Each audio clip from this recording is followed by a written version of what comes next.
เออดอกแก่นะ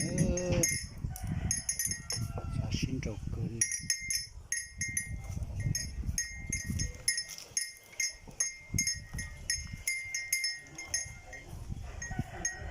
ตรงจอนนะถ้าสิมันเราชอบลงเดี๋ยวนะ